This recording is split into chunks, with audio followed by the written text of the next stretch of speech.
If you want to find the secrets of the universe, think in terms of energy, frequency and vibration. Be alone, that is the secret of invention. Be alone, that is when ideas are born. I don't care that they stole my idea. I care that they don't have any of their own. The present is theirs, the future, for which I really worked, is mine. My brain is only a receiver. In the universe there is a core from which we obtain knowledge, strength and inspiration. I have not penetrated into the secrets of this core, but I know that it exists. If your hate could be turned into electricity, it would light up the whole world. Of all things, I liked books best. Antisocial behavior is a trait of intelligence in a world full of conformists. The day science begins to study non-physical phenomena, it will make more progress in 1 decade than in all the previous centuries of its existence. I do not think there is any thrill that can go through the human heart like that felt by the inventor as he sees some creation of the brain unfolding to success. Such emotions make a man forget food, sleep, friends, love, everything. A new idea must not be judged by its immediate results. I could only achieve success in my life through self-discipline, and I applied it until my wish and my will became one. The scientists of today think deeply instead of clearly. One must be sane to think clearly, but one can think deeply and be quite insane. What one man calls God, another calls the laws of physics. Every living being is an engine geared to the wheelwork of the universe. Though seemingly affected only by its immediate surrounding, the sphere of external influence extends to infinite distance.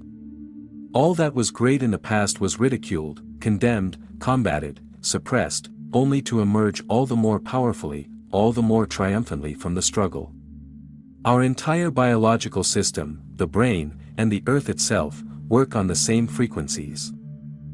We all make mistakes, and it is better to make them before we begin.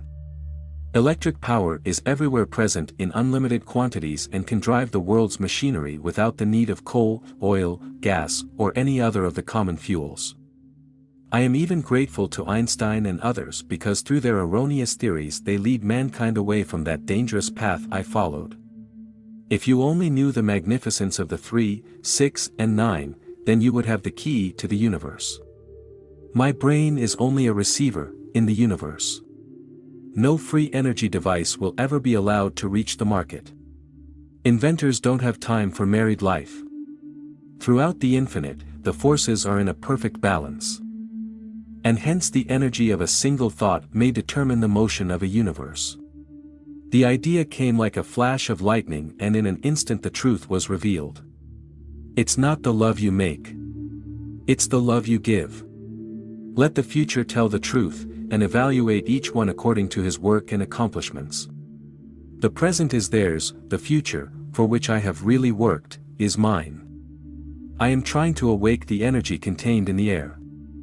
These are the main sources of energy.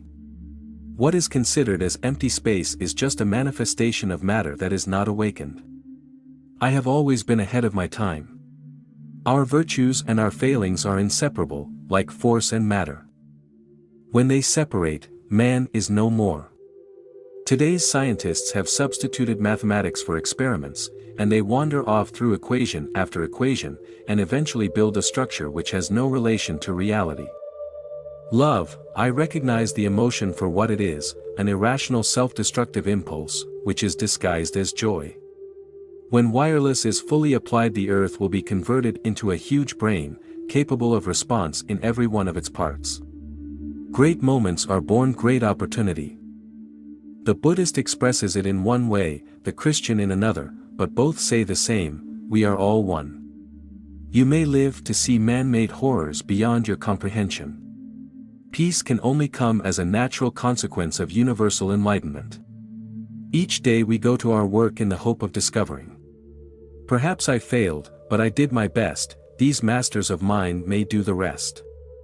The desire that guides me in all I do is the desire to harness the forces of nature to the service of mankind.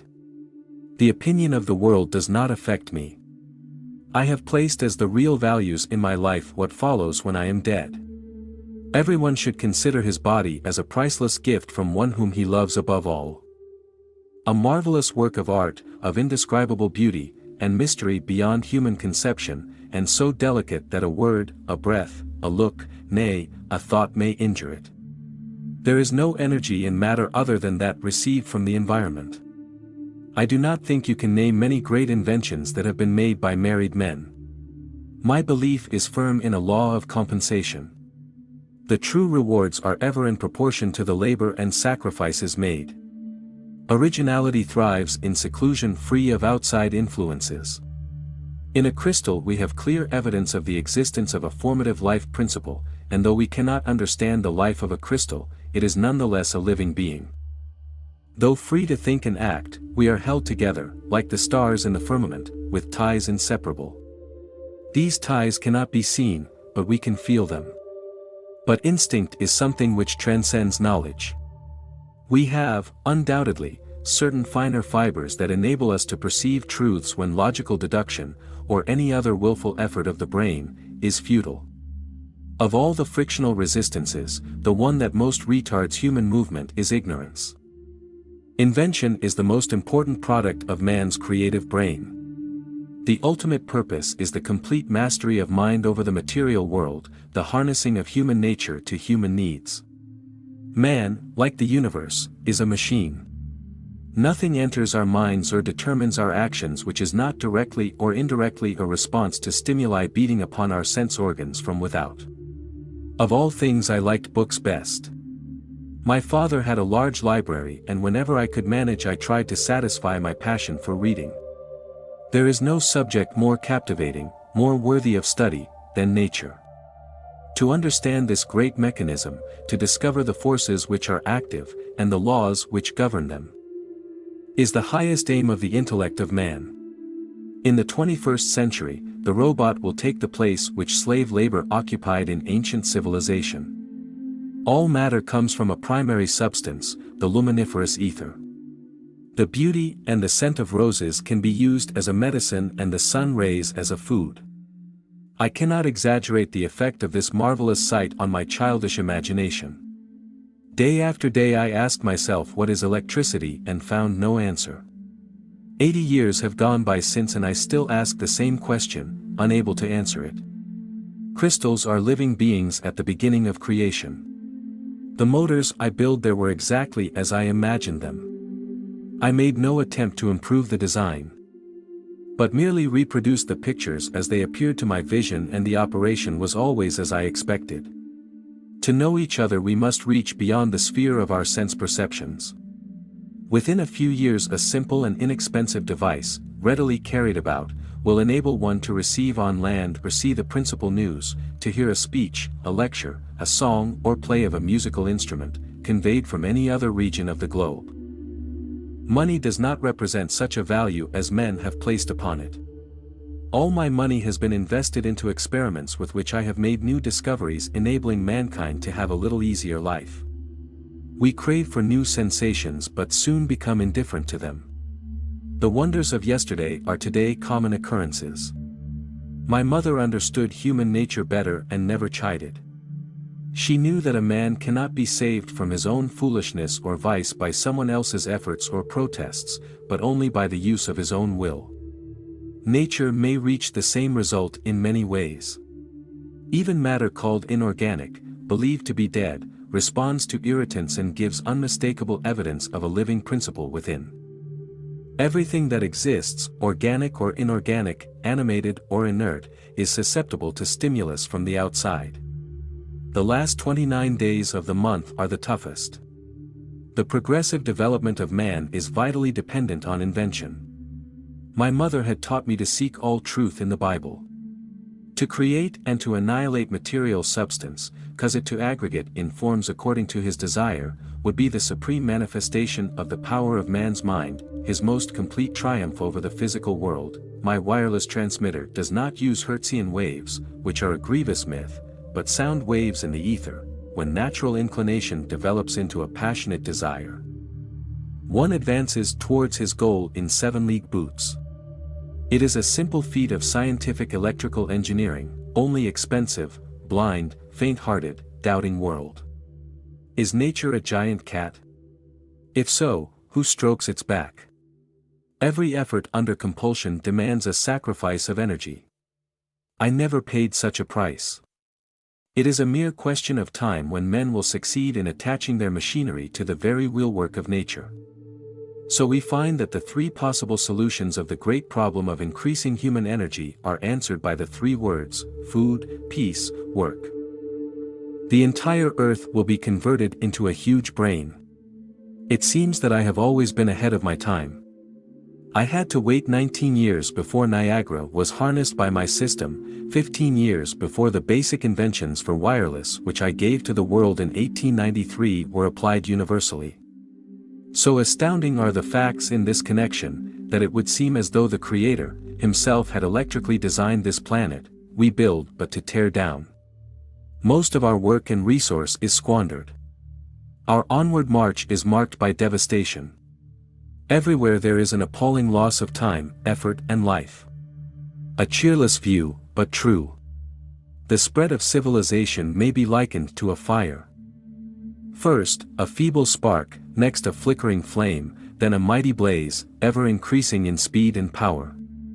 It has cost me years of thought to arrive at certain results, by many believed to be unattainable, for which there are now numerous claimants, and the number of these is rapidly increasing, like that of the colonels in the South after the war. The idea of atomic energy is illusionary, but it has taken so powerful a hold on the minds, that although I have preached against it for 25 years, there are still some who believe it to be realizable. The future will show whether my foresight is as accurate now as it has proved heretofore. If Mr. Edison had thought smarter, he wouldn't sweat as much. To conquer by sheer force is becoming harder and harder every day. Defensive is getting continuously the advantage of offensive, as we progress in the satanic science of destruction. Ere many generations pass, our machinery will be driven by a power obtainable at any point of the universe. Marconi is a good fellow. Let him continue. He is using 17 of my patents. My ear barely caught signals coming in regular succession which could not have been produced on Earth. All the great religions contain wise prescriptions relating to the conduct of life, which hold good now as they did when they were promulgated. I predict that very shortly the old-fashioned incandescent lamp, having a filament heated to brightness by the passage of electric current through it, will entirely disappear. We should begin at the very root from which we spring. We should effect a radical reform in the character of the food. I am equally proud of my Serbian origin and my Croatian fatherland. Up to that time I never realized that I possessed any particular gift of discovery, but Lord Rayleigh, whom I always considered as an ideal man of science, had said so, and if that was the case, I felt that I should concentrate on some big idea. With a different form of wireless instrument devised by me some years ago, it was found practicable to locate a body of metallic ore below the ground, and it seems that a submarine could be similarly detected. By an irony of fate, my first employment was as a draftsman. I hated drawing, it was for me the very worst of annoyances. Fortunately, it was not long before I secured the position I sought, that of chief electrician to the telephone company. A century from now it will no more occur to a normal person to mate with a person eugenically unfit than to marry a habitual criminal.